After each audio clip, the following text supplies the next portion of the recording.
আজ পর্যন্ত এই পর্যন্ত আসতে কত খড়কুটা পোড়াতে হয়েছে সেটা একজন প্রকৃত শিল্পী জানে, সে ওই ডিগবাজিওয়ালা জানে না।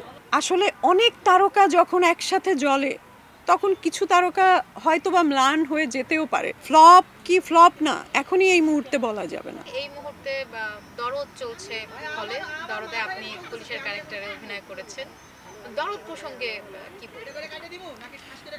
দরদ সবচেয়ে আগে একটা কথাই বলবো যে আসলে চলচ্চিত্রের ডিরেক্টর, চলচ্চিত্রের অন্যান্য আর্টিস্ট সব কিছু ছাপিয়ে এটা অস্বীকার করার কোনো সুযোগ নেই যে মেগাস্টার সাকিব খান যেই চলচ্চিত্রে আছে সেটা একটু আলাদাভাবেই বিবেচনা করা হয় এবং তার যে পরিমাণ ফ্যান ফলোয়ার কত বছরে এর কাছাকাছি কেউ যেতে পারবে এটা আমি জানি না। ওনার চলচ্চিত্র সবারই একটা আকর্ষণের জায়গায় ছিল, সেইভাবে কিছু টানাপোড়েন তো গেছে আপনারা সবাই জানেন। তো সব কিছু মিলিয়ে এটা হলে এসেছে, দেখছে, কেউ খুব ভালো বলছেন, কেউ একটু দ্বিমত করছেন, তবে এটা চমৎকার লোকেশনে কাজ হয়েছে, চমৎকার কিছু আর্টিস্টের সমন্বয় ঘটেছে যেটা দেশ বিদেশ মিলিয়ে আমাদের দেশ কলকাতা, বোম্বে সব জায়গার আর্টিস্টরা এবং এর পেছনে যারা ক্রিউ ছিলেন তারাও কিন্তু এই তিন জায়গারই, বোম্বের, কলকাতার এবং হচ্ছে বাংলাদেশের। তো এই জন্যে এটার প্রতি মানুষের এক্সপেকটেশন ছিল অনেক হাই। তো এখনও হাইপ চলছে, দরদ হলে চলছে, একদম যখন এটা শেষ প্রান্তে যাবে, দর্শক যখন হলে আর যাবে না তখন বোঝা যাবে যে আসলে এটা কতখানি দর্শকের মন জয় করতে পারলো, সেটা এই মুহূর্তে আসলে বলা যাচ্ছে না। অনন্য মামুন বলছেন ঈদ ছাড়া এত বড় পরিসরে সিনেমা রিলিজ দেয়া এটা তার কাছে মনে হয়েছে যে দরদ সফল। সাকিবিয়ানরাও বলছেন যে দরদ সফল, কিন্তু সাকিবিয়ান ছাড়া আদার্স যে দর্শকরা আছেন তারা বলছেন দরদ ফ্লপ।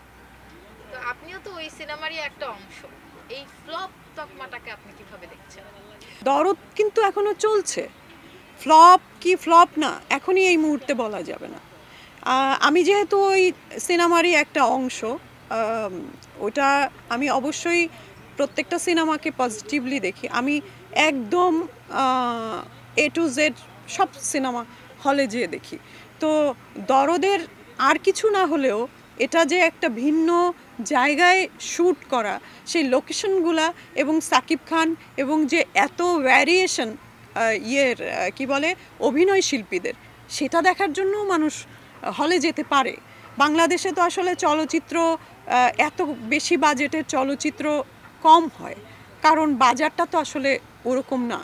আমরা একটু কি বলবো, এটা চলচ্চিত্র নির্মাণ করা বাংলাদেশে এখন একটা পিকনিকের মতো হয়ে গেছে, যে একটু মনের খোরাক, কিছু মানুষের হচ্ছে নিত্যদিনের কি বলবো আহারের যোগান হলো, দিন গুজরান হলো, কারো মনের খোরাক মিটলো। এটাকে যে ব্যবসা, এই জায়গাটা কি দাঁড় করানো গেছে?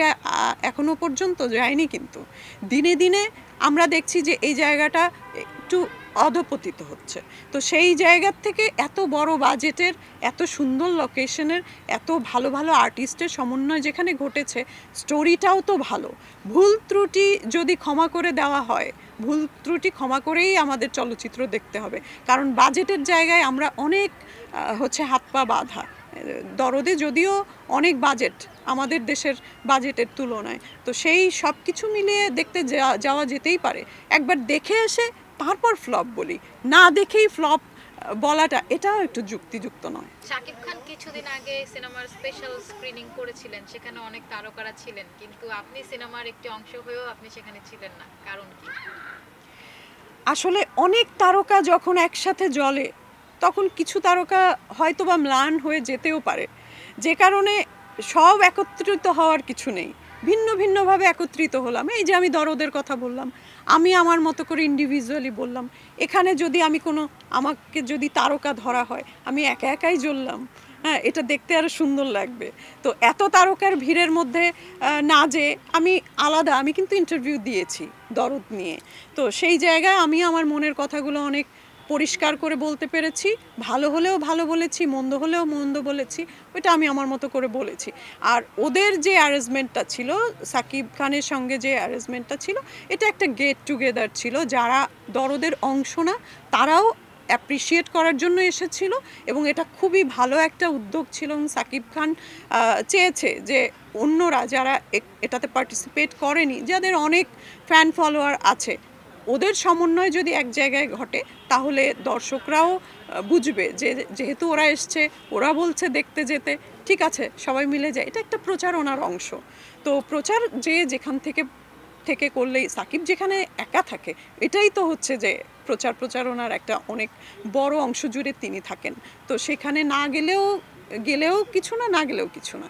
আমরা ইন্ডিভিজুয়ালি ভিন্ন ভিন্ন জায়গা থেকে প্রচার করছি। তো সেক্ষেত্রে কি এটা কি কোনো কারণ হতে পারে যে অনন্য মামুনের সাথে আপনার কিছুদিন আগে একটা বিষয়ে দ্বন্দ্ব ছিল, সেটা কি কোনো কারণ না যাওয়ার পেছনে? অনন্য মামুনের সাথে যে দ্বন্দ্বটা, আমি বারবার বলবো যে এটা সম্পূর্ণ অনন্য মামুন এবং আমার ব্যক্তিগত দ্বন্দ্ব, এটার সাথে দরদ সংশ্লিষ্ট না, ঠিক আছে?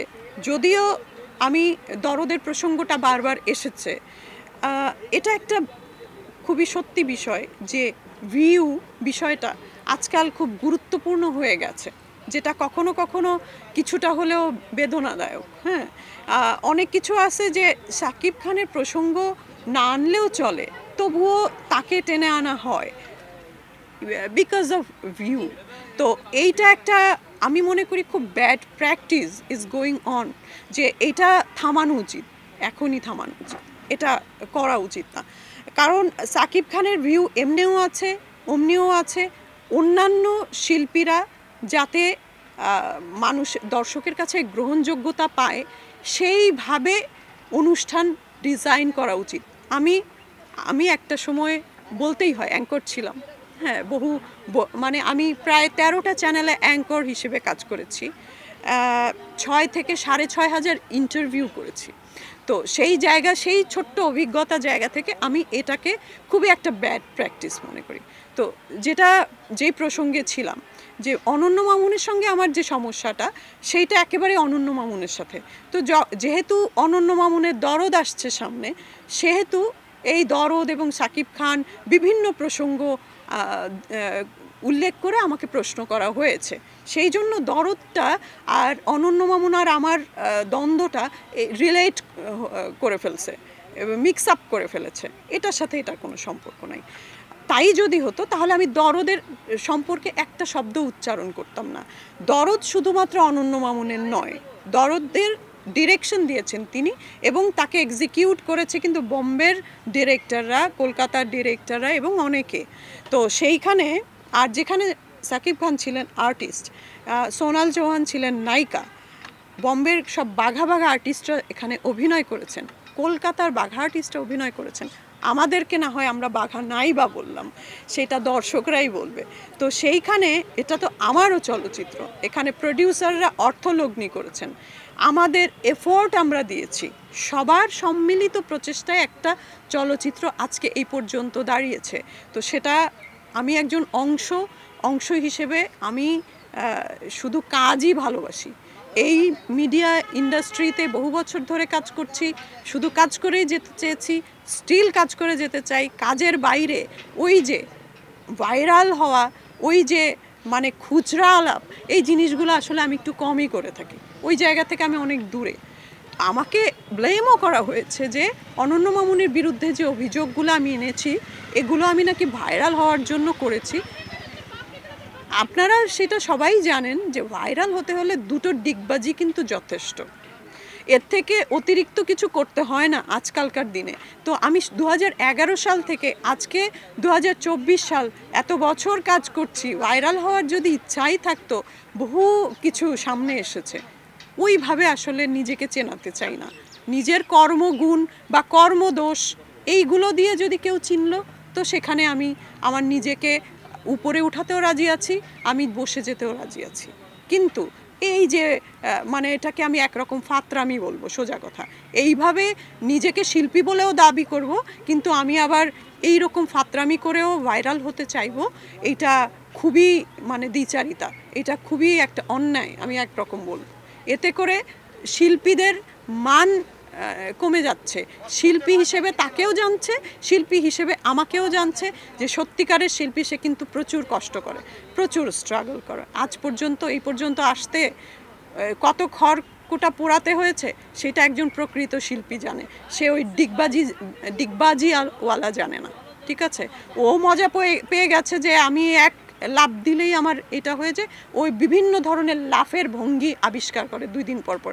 কিন্তু একটা শিল্পী হতে হলে যে তাকে কতটা ত্যাগ করতে হয়, কষ্ট করতে হয়, এটা কিন্তু সে জানে না। তো ওর সাথে এর সাথে মিলাবে। এবং অনন্য মামুনের সঙ্গে এই যে ওখানে উপস্থিত না হওয়ার সাথে এগুলোর সাথে কোনো সম্পর্ক নেই। তবে অনন্য মামুনের বিরুদ্ধে আমার যে অভিযোগগুলো ছিল, আমার আরও কিছু করার ছিল, আরও কিছু বলার ছিল, আমি থেমে গেছি শুধুমাত্র একটা কারণ, সেটা হচ্ছে দরদের ক্ষতি, বিন্দুমাত্র একটা সরিষা পরিমাণ ক্ষতি হতে আমি দিতে চাইনি।